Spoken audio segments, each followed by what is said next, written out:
Foi um crime que matou 272 pessoas, contando os bebês de 2 grávidas que morreram no rompimento da barragem de Brumadinho.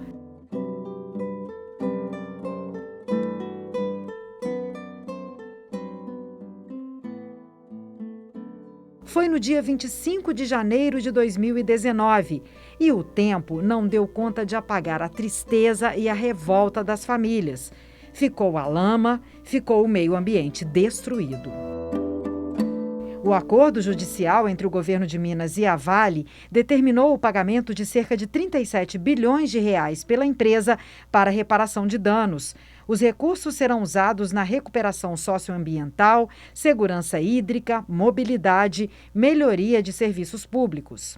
O acordo que foi firmado no Tribunal de Justiça, com os diversos comprometentes, deixou de fora as vozes mais importantes, a Assembleia Legislativa e os prefeitos municipais. A Assembleia entrou no processo. Dentro do papel do Legislativo de fiscalizar o Executivo, uma emenda à Constituição no fim do ano passado estabeleceu: todo recurso extraordinário que chegar aos cofres públicos e superar 1% da receita orçamentária do ano precisa ter a destinação aprovada pelo Parlamento. Assim, o governador teve que encaminhar um projeto de lei prevendo a aplicação de cerca de 11 bilhões de reais. Os outros 26 bilhões serão gastos pela Vale em ações de reparação direta aos atingidos. Portanto, não precisam ser aprovados pela Assembleia. No projeto de lei do governo, estavam previstas para a região metropolitana de Belo Horizonte a complementação de recursos federais para o metrô, a prevenção de enchentes com a construção de bacias de contenção nos córregos Ferrugem e Riacho das Pedras, intervenções nas bacias do Paraupeba e Rio das Velhas para garantir o abastecimento de água. O projeto inclui ainda a conclusão da obra e equipagem de vários hospitais regionais. A tramitação gerou muito debate no Legislativo. Um dos pontos de maior polêmica foi a construção do Rodoanel da região metropolitana de BH, a obra mais cara prevista no projeto. O custo estimado para o governo é de 3 bilhões e 500 milhões, além de 1 bilhão de reais vindos da iniciativa privada. Deveriam ser destinados às políticas sociais, a resolver o problema da fome, que hoje assola Minas Gerais, a questão da falta de água e saneamento, a questão de políticas sociais, como moradia e outras, que são tão necessárias, em vez de fazer uma obra que não interessa à população mineira. A deputada Beatriz Cerqueira chegou a propor emenda para que os recursos do Rodoanel fossem transferidos para a reforma do atual anel rodoviário.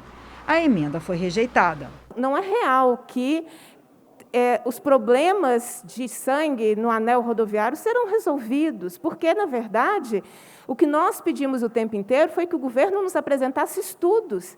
Me desculpem a franqueza, o governo do Estado atuou com desleixo. Não acho que o governador Zema tem que sair empoderado desta discussão com uma autorização para um rodominério que servirá aos interesses da criminosa Vale, não servirá aos nossos interesses da região metropolitana. Não é justo, nesse momento, utilizar essa retórica e esse discurso de que o Rodoanel é um anel feito para beneficiar as mineradoras. Isso não é verdade. Isso não é justo com o povo da região metropolitana de Belo Horizonte. Isso não é justo com os milhares de belo-horizontinos que precisam passar todos os dias pelo anel rodoviário. O anel rodoviário ele tem tanto sangue quanto Brumadinho e Mariana. Mas ainda faltava dar voz às prefeituras. Uma nova emenda à Constituição garantiu isso.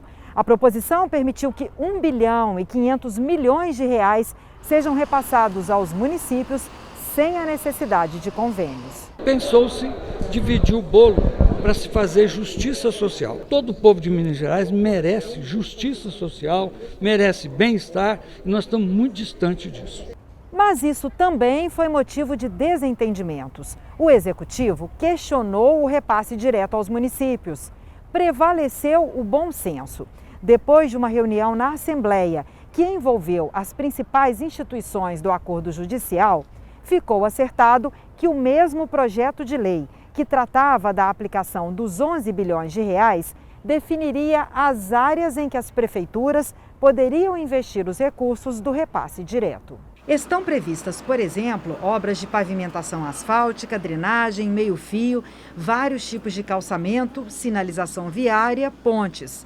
Construção, reforma e ampliação de unidades de saúde e de assistência social, de creches e escolas e unidades habitacionais. Obras de saneamento, aquisição de caminhão compactador de lixo e de caminhão-pipa. Mas as prefeituras não poderão usar o dinheiro para despesas com pessoal e encargos sociais, veículos leves, ônibus e micro-ônibus, despesas correntes em geral. Chegando aos municípios, é mais fácil desse dinheiro chegar como obra, como serviço, direto na vida do cidadão. Na promulgação da emenda, no dia 13 de julho, foi registrada a participação remota de quase 500 prefeitos, além de prefeitas que estiveram presencialmente na Assembleia. Essa emenda 109 à Constituição, à Lei Orgânica do Estado, é também uma reabilitação da política e da democracia, na medida em que pratica dessa forma uma partição dos recursos, levando em conta a necessidade dos municípios, que é onde as pessoas vivem e é onde nós estamos enfrentando a pandemia. A Assembleia pôs o pé na porta e disse: os municípios, que é onde se expressa a crise sanitária, que é onde se agrava a crise social, com a população de rua, com o trabalho infantil, com o desemprego. A Assembleia foi sensível a tudo isso e defendeu as nossas cidades. Essa é a primeira lei que contempla todos os municípios. Não deixou nenhum para trás. E nenhum município mesmo foi esquecido. As 853 cidades mineiras serão divididas em 9 faixas, de acordo com a população. A capital terá direito a 50 milhões de reais. Cidades como Uberlândia, Contagem e Juiz de Fora deverão receber 30 milhões. Montes Claros, Ipatinga e Sete Lagoas, 15 milhões. Os valores vão sendo reduzidos em municípios com menos habitantes. Itinga, por exemplo, deverá receber 1 milhão. Marliéria e Santana dos Montes, que estão entre as menores cidades, ficarão com 750 mil reais. Sim, os prefeitos concordam que os recursos serão bem aplicados, mas reforçam: nada paga as perdas de tantas vidas no crime da Vale em Brumadinho. Uma cicatriz na história desse Estado.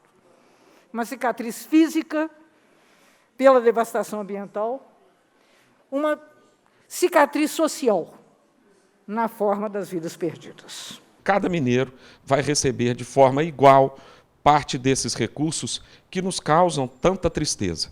É importante lembrar que eles vão gerar investimentos, vão gerar possibilidade de emprego às pessoas, mas eles são oriundos de uma tragédia, de um crime acontecido em Brumadinho, em que 272 pessoas perderam a sua vida. Que Minas Gerais não se esqueça jamais de que a ganância, a busca pelo lucro, pelo dinheiro, nunca pode estar acima da vida das pessoas.